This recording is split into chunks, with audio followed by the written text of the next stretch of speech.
உங்கள் favourite TV ஷோக்களை இனி miss பண்ண தேவையில்லை. ZEE5 இல் முற்றிலும் இலவசமாக காணுங்கள், இங்கேயும் எப்பொழுதும். ஏற்கனவே நிச்சயதார்த்தப்ப அந்த மகேஷ் காணா போனான்ல, அப்போ அந்த டிரைவரை தானே மாப்பிள்ளையை ஏற்றிக்கிட்டு மோதிரம் போட சொன்னா.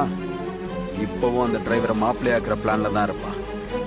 அப்ப மகேஷ் தான் மாப்பிள்ளைங்கிற நம்ம பிளான் அவ்வளவுதானா? சந்திரா, அவசரப்படாத. கல்யாணம் மகேஷுக்கும் ரேவதிக்கும் தான் நடக்கும், அதுல எந்த மாற்றமும் இல்லை. அது எப்படிங்க முடியும்? அக்கா தான் வேற மாப்பிள்ளைய செலக்ட் பண்ணி வச்சிருக்காளே. உங்க அக்கா இருந்தா தானே வேற மாப்பிள்ளைக்கு கல்யாணம் பண்ணி வைப்பா. அவளையே தூக்கிட்டா?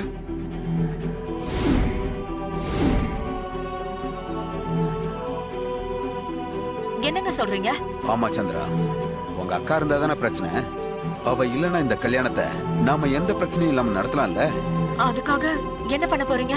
சாமுண்டீஸ்வரிய கடத்திர வேண்டிதான். என்ன சொல்றது? சரியா வருமா?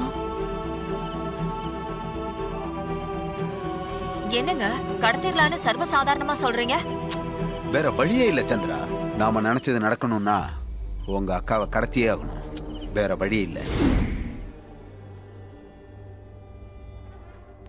சரி, நீங்க சொல்ற மாதிரி அக்காவை கடத்திட்டாலும் ரேவதி எப்படி அம்மா இல்லாம கல்யாணத்துக்கு ஒத்துக்குவா? அவ முடியாதுன்னு சொல்லுவாளே, அப்புறம் எப்படி கல்யாணம் பண்ண முடியும்? நீதான் அம்மா கோயிலுக்கு போயிருக்காங்க அது இதுன்னு சொல்லி அவளை சமாதானப்படுத்தி கல்யாணத்துக்கு ஒத்துக்க வைக்கணும். அதுலதான் உன் சாமர்த்தியமே இருக்கு. நீ மட்டும் அவளை சமாதானப்படுத்திட்டா போதும், கல்யாணம் நல்லபடியா நடந்துடும். சரி, ஒருவேளை நீங்க சொல்ற மாதிரி அக்காவை கடத்த முடியலனா அப்ப என்ன பண்றது? அவளை கடத்த முடியலன்னா என்ன,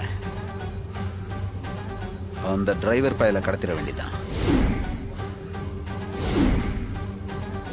டிரைவரா? என்னங்க சொல்றீங்க? டிரைவரை கடத்துறதா? நீங்க பாட்டுக்கு அக்காவை கடத்துறேன் டிரைவரை கடத்துறேன்னு சர்வசாதாரணமா சொல்லிட்டு இருக்கீங்க. அதெல்லாம் ரொம்ப ரிஸ்க் இல்லையா? ரிஸ்க் எடுத்துதான் ஆகணும் சந்திரா. மகேஷ் ரேவதி கல்யாணம் நடக்கணும்னா ஒண்ணு உங்க அக்கா இருக்க கூடாது, இல்ல அந்த டிரைவர் இருக்க கூடாது. யாராவது ஒருத்தர் இல்லனா கூட நாம நினைச்சதை சுலபமா சாதிச்சிட முடியும்.